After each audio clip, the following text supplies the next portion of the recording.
CCTV short news നിങ്ങൾക്കായി സമർപ്പിക്കുന്നത് power guard solar system Koonamuchi. നമസ്കാരം. CCTV ഷോർട്ട് ന്യൂസിലേക്ക് സ്വാഗതം. റമദാനിലെ കാരുണ്യത്തിന്റെ ആദ്യപത്തിൽ പള്ളികളിലെ മെമ്പറുകളിൽ നിന്ന് ഉണർത്തിയത് ലഹരിവിരുദ്ധ സന്ദേശം. റമദാനിലെ ആദ്യ വെള്ളിയാഴ്ച പള്ളികൾ നിറഞ്ഞുകവിഞ്ഞു. എരുമപ്പെട്ടി കുണ്ടന്നൂരിൽ ബസും ബൈക്കും കൂട്ടിയിടിച്ച് ബൈക്ക് യാത്രികന് പരിക്കേറ്റു. കുണ്ടന്നൂർ സ്വദേശി കോലത്തട്ടിൽ സുനിലിനാണ് പരിക്കേറ്റത്. പരിക്കേറ്റ സുനിലിനെ അത്താണി മെഡിക്കൽ കോളേജ് ആശുപത്രിയിൽ പ്രവേശിപ്പിച്ചു.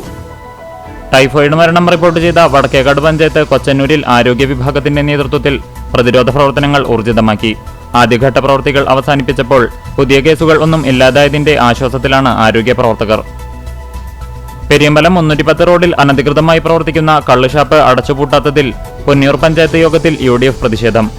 അംഗങ്ങൾ യോഗം ബഹിഷ്കരിച്ച് ഇറങ്ങിപ്പോയി. അനധികൃതമായി പ്രവർത്തിക്കുന്ന പെരിയമ്പലം 310 റോഡ് കള്ളുഷാപ്പ് അടച്ചുപൂട്ടാത്തതിൽ BJP പ്രതിഷേധവും. പൊന്നിയൂർ പഞ്ചായത്ത് യോഗത്തിൽ നിന്ന് വാക്കൌട്ട് നടത്തിയ അംഗങ്ങൾ പ്രതിഷേധത്തിനുശേഷം പിന്നീട് ചർച്ചകളിൽ പങ്കെടുത്തു. ലോക വനിതാ ദിനത്തിന്റെ ഭാഗമായി പോർക്കുളം പഞ്ചായത്തിൽ GRC സംഗമം നടത്തി.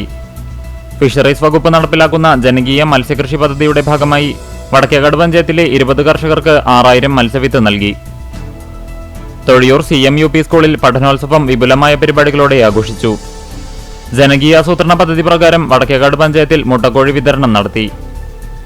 എരുമപ്പെട്ടി കുട്ടഞ്ചേരി ഗവൺമെന്റ് LP സ്കൂളിൽ പഠനോത്സവം സംഘടിപ്പിച്ചു. കണ്ടാണശ്ശേരി ഗ്രാമപഞ്ചായത്ത് കുടുംബശ്രീയുടെ നേതൃത്വത്തിൽ വനിതാ ദിനാഘോഷം നടത്തി. CPMന്റെയും കർഷക സംഘത്തിന്റെയും സമുന്നത നേതാവായിരുന്ന VR പുഷ്കരൻ അനുസ്മരണം സംഘടിപ്പിച്ചു. കൊച്ചിൻ ദേവസ്വം ബോർഡിനു കീഴിലുള്ള തലക്കോട്ടുകര ഭഗവതി ക്ഷേത്രത്തിൽ പ്രതിഷ്ഠാദിനം നടന്നു. ആരോഗ്യമാനന്ദം അകറ്റാമർബുദം പ്രതിരോധ ജനകീയ ക്യാമ്പിന്റെ ഭാഗമായുള്ള രോഗനിർണയ ക്യാമ്പ് വയലത്തൂർ മദ്രസയിൽ നടന്നു. CCTV ഷോർട്ട് ന്യൂസ് നിങ്ങൾക്കായി സമർപ്പിക്കുന്നത് power guard solar system Koonamuchi. ഇതോടെ ഷോർട്ട് ന്യൂസ് സമാപിക്കുന്നു. കൂടുതൽ വാർത്തകൾക്കും വിശേഷങ്ങൾക്കും ഞങ്ങളുടെ web page, Facebook page, YouTube എന്നിവ സന്ദർശിക്കുക. തത്സമയ വാർത്തകൾക്കായി www.cctv online.tv സന്ദർശിക്കുക. നമസ്കാരം.